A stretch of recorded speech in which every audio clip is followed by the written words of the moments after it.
পশ্চিমবঙ্গের 2026 সালের বিধানসভা নির্বাচনে বড় ধাক্কা খেয়েছে মমতা ব্যানার্জির দল তৃণমূল কংগ্রেস। দীর্ঘদিনের শাসনের অবসান ঘটিয়ে প্রথমবারের মতো ক্ষমতায় এসেছে ভারতীয় জনতা পার্টি। এই পরিবর্তনে যেন টলিউডের তারকা প্রার্থীদের ওপরও লক্ষণীয় প্রভাব পড়েছে।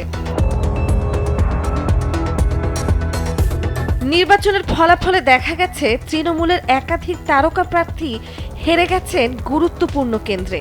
নদিয়ার করিমপুরে অভিনেতা সোহম চক্রবর্তী বিজেপির সমরেন্দ্রনাথ ঘোষের কাছে 10,000-এর বেশি ভোটে পরাজিত হন। একইভাবে বরানগরে অভিনেত্রী সায়ন্তিকা ব্যানার্জিও বিজেপির সজল ঘোষের কাছে হেরে যান। অন্যদিকে বিজেপির হয়ে বড় জয় পেয়েছেন কয়েকজন তারকা প্রার্থী। হাওড়ার শ্যামপুর কেন্দ্রে অভিনেতা হিরণ চ্যাটার্জি 22,000-এর বেশি ভোটে জয়ী হয়েছেন।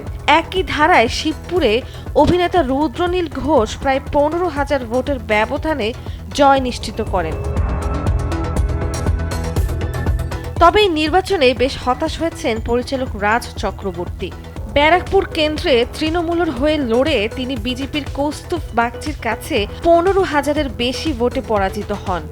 ফলে তার রাজনৈতিক ক্যারিয়ারে এটি দ্বিতীয়বারের মতো পরাজয়ের অভিজ্ঞতা হয়ে থাকল।